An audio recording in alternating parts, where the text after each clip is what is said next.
नमस्कार, आप देख रहे हैं जेएनएन न्यूज़ और मैं राजेश्वर चौहान।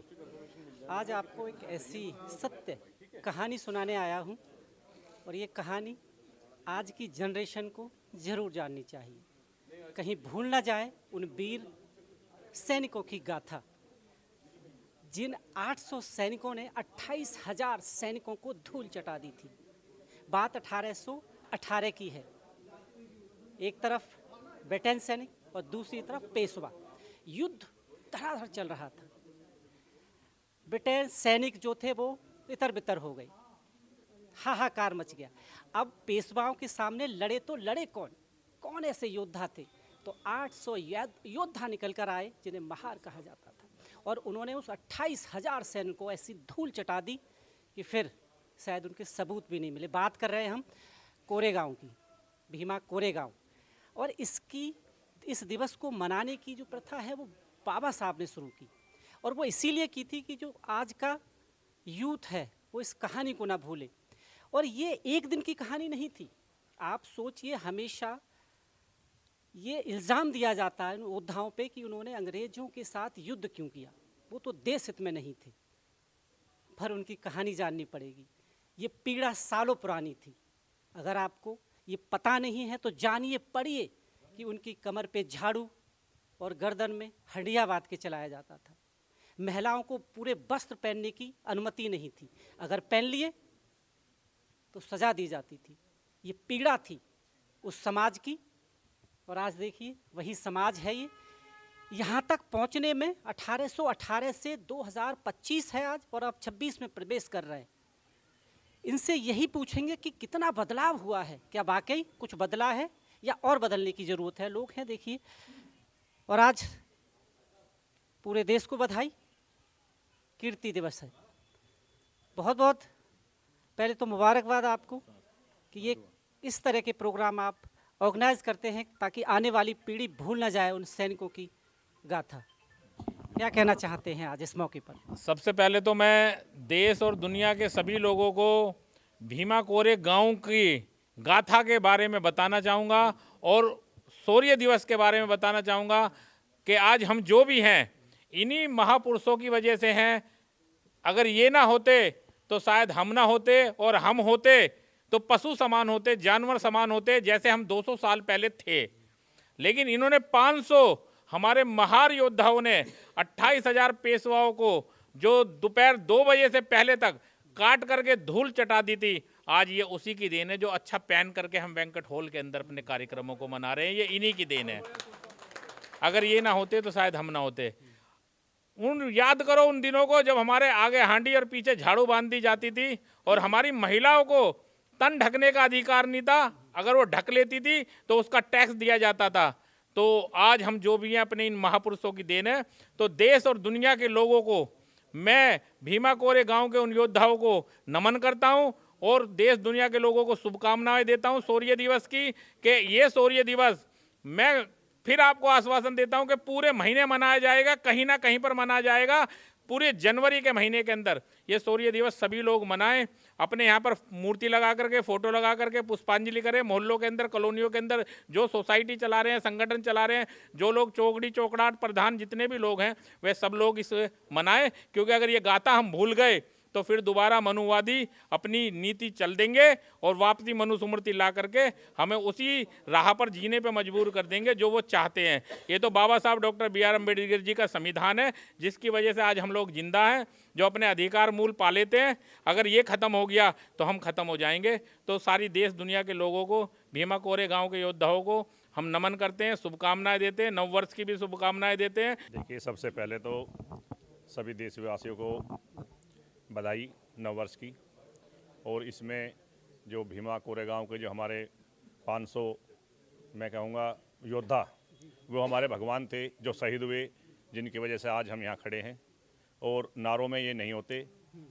बाबा साहब ने कहा था कि शिक्षित बनो, संगठित रहो, संघर्ष करो। हमें वो चीज़ें याद रखनी चाहिए।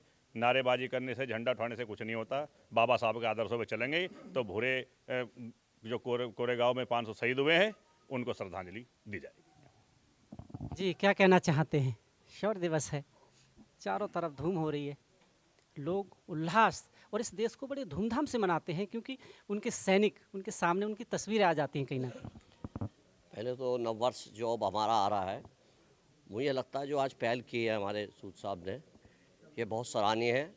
और आज से ही हम सब लोग जितने भी युवा के हैं और जो आज जिनको जानकारी मिली है, तो हम आज से ही इस काम के लिए लग जाते हैं कि अपने शौर्य दिवस अपने नए साल के उस उपलक्ष्य में बनाया जाए, ताकि कि हमारे आने वाली पीढ़ी को ये इतिहास पता चले कि हमारे भी वीर योद्धा थे, जिन्होंने अपने मनुवादियों ने या पैसे वालों ने अपने दमन के तरीके से हमें दबा दिया गया।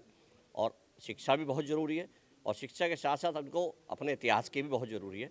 और हम कोशिश करेंगे आज से ये प्रण लेते हैं हम जितने भी वाल्मीकि समाज के इकट्ठे हैं कि हम इसे गोरियस जो हमारे सैनिक हैं 500 सैनिक भीमा गांव से जो उन्होंने युद्ध करा था, हम उसको अपने बच्चों को आगे आगे बताएंगे, ताकि कि हमारी ये बातें फैलें।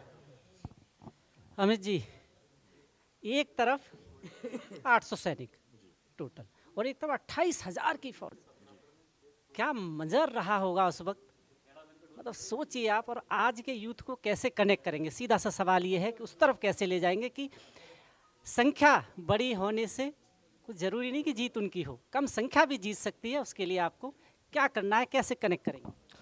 चौहान साहब, सर्वप्रथम तो मैं आपको जो आप समाज की पीड़ा लेके चलते हैं उसके लिए हार्दिक आपका आभार व्यक्त करता हूं, धन्यवाद देता हूं। जैसे आपने देखा 1818 के अंदर जो भीमा कोरेगांव हुआ, उसके अंदर आपको अच्छी तरीके से भली बाती याद है कि 500 महावीर योद्धा, उन लोगों ने 28,000 पैदल और 3,500 घुड़सवार को रोका।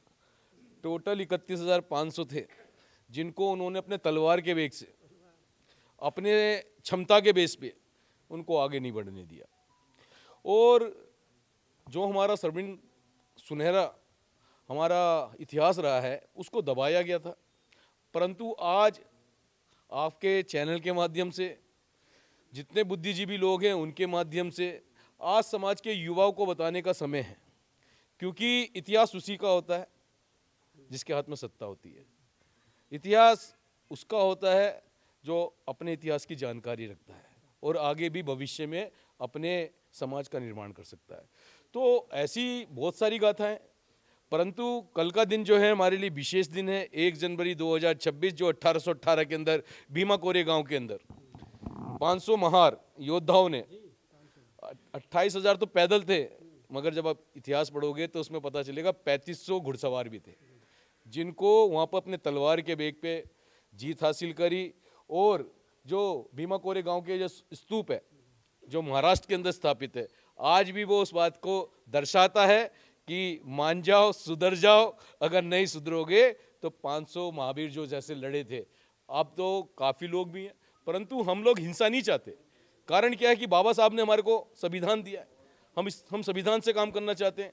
आज जैसे भी सूद साहब बता रहे थे, आज हमारे को संविधान की इतनी ताकत है कि अगर गलत हो तो हम किसी के साथ भी भिड़ने को तैयार है, लड़ने को तैयार है, और शिक्षित हो रहे हैं हमारे बच्चे। शिक्षा ही सबसे बड़ा हथियार है। जी जी जी जी, शिक्षा भी सबसे बड़ा हथियार है। और दूसरी बात है संगठन, संगठित होना, एक मंच पे आना। संगठन की आपने बात की तो आपको यहाँ टोकूंगा कि मैं कभी कभी देखता हूँ कि संगठन के माध्यम से अगर देखा जाए तो बिखराव बहुत देखता हूँ मैं कहीं ना कहीं। एक मंच क्यों नहीं हो जाता? क्योंकि एक मंच का मतलब है तादाद बढ़ना, यानी किसी को भी परस्त करना। कहीं ना कहीं पार्टी के नाम पर या बहुत सारी ऐसी चीज़ें मैं देखता हूँ, जब कवर करता हूँ तो बिखराव नज़र आता है मुझे, एकता की थोड़ी कमी नज़र आती है अभी। नहीं, बिल्कुल आप सत्य कह रहे हैं। क्योंकि मैं एक जगह बैठा हुआ था, बड़े नेता थे, तो जब मेरे उनसे इंट्रोडक्शन हुआ तो किसी ने बोल दिया कि अमित वाल्मीकि आए हुए हैं। और जब मैं उनसे जाके उनसे मैंने बात करी तो वो हंसने लगे।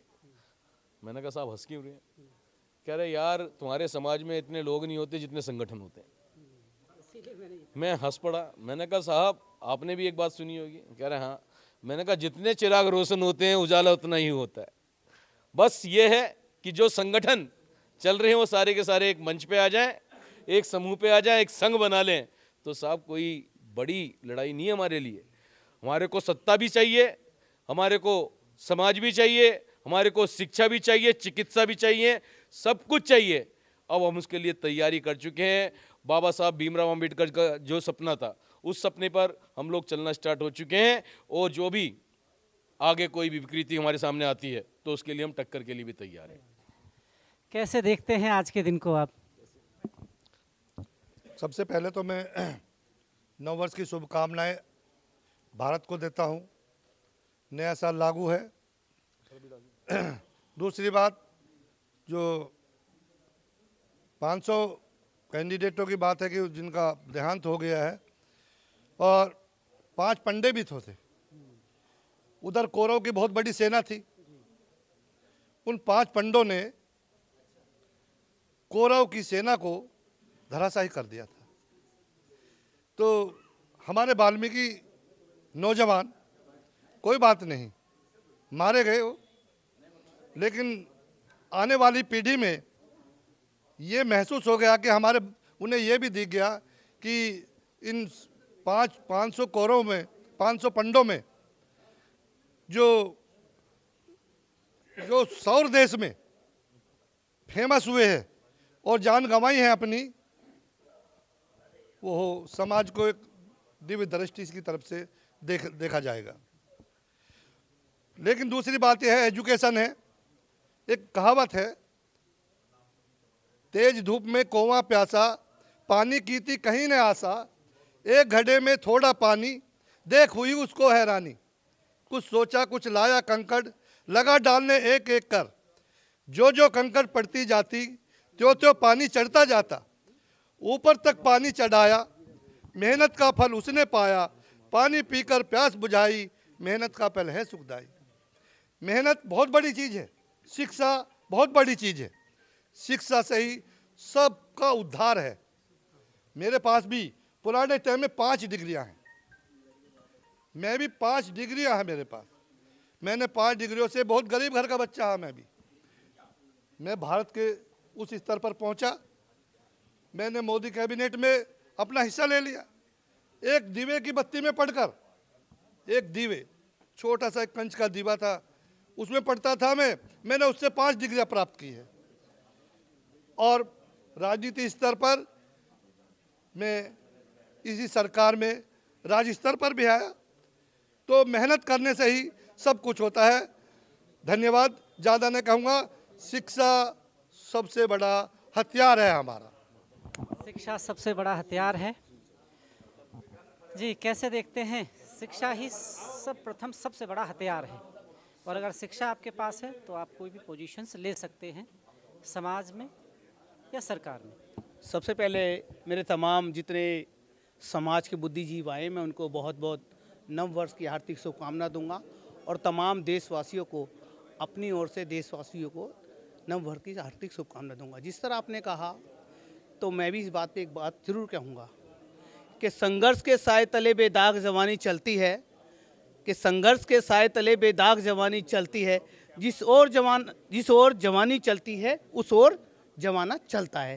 तो जिस तरह आपने शिक्षा की बात करी, सही मायने में हमारा असली हथियार शिक्षा है, और हमारे पास में जो ताकत है वो कलम है। जो कलम बाबा साहब के हाथ में है, जो कलम हमारे भगवान वाल्मीकि जी के हाथ में, और तमाम हमारे बुद्धिजीवी के, हमारे देश के तमाम नौजवानों के हाथ में।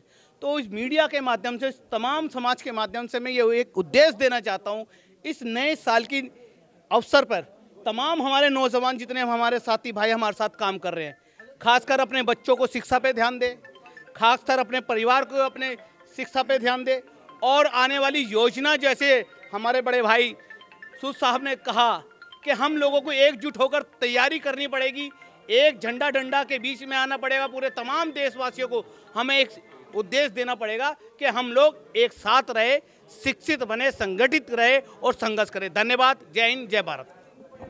जी, संगठित रहें। कैसे संगठित रहें? आज का दिन तो बहुत स्पेशल है, क्या कहना चाहते हैं? सबसे पहले मैं सभी अपने देशवासियों को आज के जो कार्यक्रम है शौर्य दिवस के उपलक्ष्य में, इसके आयोजक हमारे सुदेश सूद जी हैं, इनको बधाई देते हुए सभी लोगों को, अपने बहुजन समाज के सभी लोगों को ये संदेश देना चाहता हूँ कि बाबा साहब ने कहा है, जो कौम इतिहास नहीं जानती वो इतिहास नहीं लिख सकती। यदि हम अपना इतिहास भूल जाएंगे तो हम अपने भविष्य का निर्माण नहीं कर सकते। इसीलिए सूद साहब के माध्यम से आज यहाँ पर शौर्य दिवस का ये कार्यक्रम आयोजित किया गया है, जिसमें हम ये बताना चाहते हैं कि हम इस देश में चाहे कम संख्या में हो, लेकिन यदि संगठित हो जाते हैं तो हम बड़ी से बड़ी शक्ति को परास्त कर सकते हैं। शायद आपने कहा कि अगर एक रहें, यही भीमा कोरेगांव 1818 की शताब्दी वही सिखाती है, क्योंकि कहाँ 800 कहाँ 28,000, तो यही सिखाती है, शायद वो बिल्कुल यही- संगठित थे। बिल्कुल यही शिक्षा हमें मिलती है उन महावीरों से कि वो महावीर एक लय में होकर के लड़े और उन्होंने इस बात की परवाह नहीं करी कि सामने कितनी बड़ी ताकत खड़ी हुई है। उनके हौसले बुलंद थे और जज्बा था आज़ादी का, और अपने लिए आज़ादी हासिल करना मानवीय अधिकार है। पीड़ा सालों से जो झेली थी, जो हजारों सालों से वो पीड़ा हम समाज झेलता आ रहा था कि हमारे पीछे झाड़ू बांध दी जाती थी और गले में हांडी लटका दी जाती थी, हमें चप्पल पहनकर जूता पहन कर चलने का अधिकार नहीं था, हमें पूरा बदन ढक करके सड़कों पर निकलने का अधिकार नहीं था। तो उस सब से, जो उस पीड़ा से गुजर रहा था समाज, उस सब से जो दुखी होकर के, पीड़ित होकर के, आक्रोशित होकर के उन नौजवानों ने ये बीड़ा उठाया कि हम मर जाएंगे या देश को, अपने समाज को आज़ादी दिलाएंगे। तो ये भावना आज भी बहुत ज़रूरी है। यदि हमारे वाल्मीकि समाज में ये भावना कायम हो जाती है कि हमें अपना अधिकार हासिल करना है, अपनी आज़ादी हासिल करनी है और इन मनुवादियों की गुलामी से हमें अपने आप को बचाना है, तो हम आज भी संगठित होकर के कुछ भी कर सकते हैं। इसी भावना के मजबूत करने के लिए हम लोग आज यहाँ इकट्ठा हैं। क्या कहना चाहते हैं? यूथ हैं आप, और कोरेगांव के बारे में आप जानते हैं वैसे? जी, मैं सबसे पहले मैं अपना परिचय देना चाहूँगा। मैं अधिवक्ता विक्रांत चौटाला, खड़गपुर कोर्ट में एडवोकेसी करता हूँ। और जैसे आपने अभी बताया कि आज शौर्य दिवस मनाया जा रहा है, 500 महार जो महावीर है, महारों ने 28,000 पेशवाओं के विरुद्ध जो लड़ाई लड़के अपनी वीरता दिखाई, उसका परिचय है। ये इतिहास को बताना चाहिए, पर हमारा इतिहास बताया नहीं जाता। ये समाज को, हमारे समाज को, लोगों को पढ़ाना चाहिए कि हमारे समाज में इतने वीर रहे हैं जिन्होंने कम संख्या होते हुए भी बहुसंख्याओं को हराया है। आज नहीं, कई साल पहले। कहीं ना कहीं उन पे तो ऊपर से प्रश्न चिन्ह लगा दिया जाता है कि इन्होंने देश के खिलाफ लड़ाई की, अंग्रेजों का साथ दिया, पर उस पीड़ा को कौन बताएगा? वो तो आप में से ही कोई खड़ा होगा, बताएगा कि वो पीड़ा अंग्रेजों के साथ लड़ाई की, देश के खिलाफ नहीं थी। वो सालों से जो तिरस्कार था हमारा, कहीं ना कहीं महिलाओं को कपड़े पहनने की आज़ादी नहीं थी, यानी उन अछूतों से टैक्स तो ले लोगे आप, पर रोड पे चप्पल पहन के चलने की आज़ादी नहीं दोगे। शायद वो पीड़ा थी जिसकी वजह से ये सब। जी, ये वही पीड़ा थी जो पिछले 5,000 सालों से चले आ रही थी। ये वही पीड़ा थी जो आज भी कहीं ना कहीं हमारे समाज में देखने को मिलती है। और ये वही पीड़ा है, अगर हम इस पीड़ा से सीख नहीं लेंगे, सबक नहीं लेंगे, तो हम ऐसे ही में पीड़ित होते रहेंगे। हथियार सिर्फ एजुकेशन, सिर्फ एजुकेशन, शिक्षित, संगठित है, संघर्ष है, ये हमें करते रहना पड़ेगा। अपने आने वाली पीढ़ियों को, जैसे सुदेश जी ने ये प्रोग्राम रखा, इसी माध्यम से हमें इसे और आगे बढ़ाना चाहिए। और मेरा मानना है कि ये इतिहास हम लोगों को अधिक से अधिक संख्या में बताना होना चाहिए। जी, क्या कहना चाहते हैं? मेरा नाम विवेक चौहान और सोशल समाज सेवी युवा नेता। तो जैसा कि आज हमारे सुदेश सूद जी ने, हमारे सम्मानित सभी लोगों ने यहाँ पे वाल्मीकि समाज का ये कार्यक्रम रखा गया है, तो मैं सभी के साथ आज तो सबसे पहले नववर्ष की बहुत ही शुभकामनाएं अपने समाज को भी और पूरे भारत देश को देना चाहूँगा। और ये शौर्य दिवस की जो शुभकामनाएं, और हमारे जो अपने वीर बलिदीन जिन्होंने हमें इतना संविधान के काबिल और संविधान की ताकत से आज हमें यहाँ तक पहुँचाया। अब वाल्मीकि समाज पीछे नहीं रहा है, वाल्मीकि समाज ऊंचाइयाँ छू रहा है और आगे आगे वर्तमान में और आगे बढ़ेगा। वाल्मीकि समाज के अंदर ताकत बढ़ रही है, घट रही नहीं है। वाल्मीकि समाज अपने बाबा साहब के संविधानों की विचारधाराओं को आगे बढ़ा रहा है, बढ़ाता रहेगा, क्योंकि संविधान से लड़ने की हमारे बाबा साहब ने हमें संविधान दिया है, वो ताकत दी है कि वाल्मीकि समाज, अब दलित समाज पीछे नहीं रहा कि अपनी झाड़ू लटका के, पीछे झाड़ू टांग के और गले में हंडिया टांग के, आज भी वही चलेगा। कलम पकड़ा गया आपको, अब वो सिर्फ कलम इतना कर पकड़ा दी सकते है। थे, अब आगे तो आपको ही बढ़ना। जी जी, कलम उन्होंने पकड़ा दी, सबसे बड़ी ताकत दे दी, अब जो आज के संविधान युग से की कहीं ना अब कहीं ज़रूरत है। सबसे बड़ी ताकत उन्होंने कलम की हमें दी है, और ये सबसे बड़ी ताकत है। और मैं यही कहना चाहूँगा, अब समाज शिक्षित है, आगे बढ़ रहा है, और युवा पीढ़ी भी आगे बढ़ रही है, और अब ये समय आ चुका है कि देश अब दलित समाज के आगे साथ और बढ़े। अब एक चीज़ आपको बता देता हूँ कि किसी भी सर्व समाज की पूर्णता जब तक नहीं हो सकती, जब तक उसमें भागीदारी महिलाओं की ना हो। अगर हम बात करें कोरेगांव की, तो आप याद करिए उन महावीरों की, वो महिलाएं थी, वो माँ थी जिनकी कोख से ऐसे सूरवीर पैदा हुए। इतिहास गवाह है इस चीज़ का कि जब जब कमान महिलाओं ने संभाली है, कोई भी राज्य, कोई भी देश तरक्की के उस छोर पर गया है। तो मैं आखिरी विराम इनसे बात करके इसलिए लगाना चाहता हूं कि मैंने कहा ना कि महिलाओं की सृष्टि अधूरी है। बहुत बहुत स्वागत है आपका। पहले ये बताइए क्या करते हैं आप? मेरा नाम उन्नति सूद है। मैं लॉ की छात्रा हूँ, सेकंड ईयर की। सबसे पहले तो मैं हाँ जी, मेरे पास 3 डिग्री है। सबसे पहले मैं ये कहना चाहूँगी, आदरणीय सभी वरिष्ठ सदस्य हैं जो मेरे पिताजी के सभी यहाँ पे प्रस्तुत हुए हैं, उनको मेरा सादर नमस्कार। सबसे पहले मैं सम्मान से नमस्कार करना चाहती हूँ और मैं ये कहना चाहती हूँ कि मैं एक महिला हूँ जिसको अधिकार मिले और हम यहाँ पे खड़े हैं। मैं यहाँ पे खड़ी हूँ क्योंकि मैं अधिकारों की वजह से शिक्षित हूँ। अगर मुझे अधिकार नहीं मिले होते तो शायद मैं यहाँ पे खड़ी भी नहीं हो पाती। और मैं ये सबसे पहले मैं अपने सभी जैसे बाबा साहब ने जो हमें अधिकार दिए, महिलाओं के अधिकारों की बात की, मैं उनका तहे दिल से आज शुक्रिया अदा करना चाहती हूँ क्योंकि आज उनकी कुर्बानियों की वजह से मेरे अंदर इतना आत्मसम्मान है कि मैं यहाँ पे अपनी बात रख सकती हूँ। और अभी हम जैसे यहाँ पे आज कोरेगांव की बात कर रहे हैं, तो यहाँ पे 1 जनवरी 1818 में जब कोरेगांव महाराष्ट्र के भीमा कोरेगांव में एक घटना घटित हुई जहाँ पे 28,000 पेशवा बाजीराव के सैनिक, दूसरी ओर 800 महार जाति के सैनिक थे। ये एक सबसे बड़ा आंकलन है कि 28,000 को 800 महार जाति के सैनिक, जिनको अछूत कहा जाता था, जिनके साथ भेदभाव होता था और जिनके पास अधिकार तो दूर की बात, सही से जीवन जीने की अनुमति भी नहीं थी, मैं उनका सबसे पहले तहे दिल से धन्यवाद करना चाहती हूँ। और उसके बाद जो वो युद्ध लड़ा गया और उसमें विजयी हासिल हुई, ये विजय एक ऐसा उदाहरण देती है कि लड़ाई सिर्फ साहस की नहीं, संघर्ष की है, संगठित की है। जहाँ पर महार जाति के लोग सेना में तो थे ही नहीं, और उसके बावजूद वो सेना में ना होकर भी 800 सैनिकों ने, महार जाति के 800 सैनिकों ने ये एक उदाहरण गठित करा कि जब एकता होती है तो कोई भी युद्ध संख्या बल बड़ा नहीं हो सकता। संख्या बल बड़ा नहीं होती, सिर्फ साहस होता है और एक एकता जुटित होती है। तो इसलिए और आज के यूथ को क्या कहना चाहेंगे, क्योंकि ये कहानी नहीं है, ये सत्य कहानी है। ये शायद इसीलिए बाबा साहब ने इसकी शुरुआत की कि आने वाली पीढ़ियां इससे जुड़ें और सीखें कि संगठन में कितना बल होता है। ये इसी की निशानी है शायद।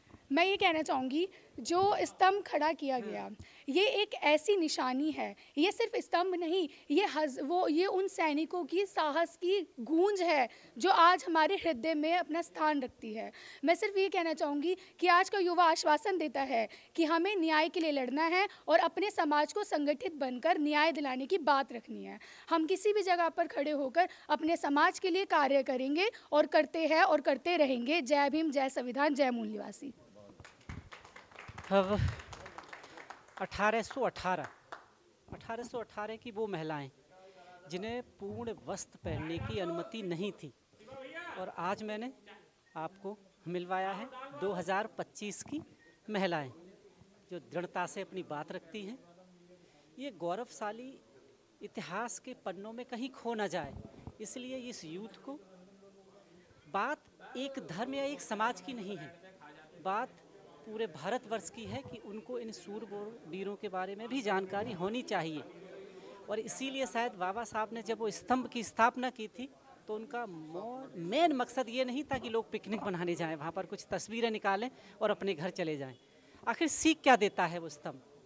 वो सिखाता है दृढ़ता, एकता। कहाँ 28,000 और कहाँ 800 भारी पड़ गए। आज आम गलियों में आप चले जाओ, लोग हताश होकर हार जाते हैं। उन्हें ये पता नहीं है कि उनके पास एक किताब रूपी संविधान है, उसमें अधिकार हैं, पर उन अधिकारों का पता कैसे चलेगा? उसके लिए पढ़ना पड़ेगा। आप गली मोहल्लों की कहानियाँ छोड़कर शिक्षित बनिए, तो शायद ये जो परिवर्तन है ना, ये आप भी ला सकते हैं। आप देख रहे हैं JNN news, cameraman Ravi Kumar के साथ मैं राजेश्वर चौहान। धन्यवाद।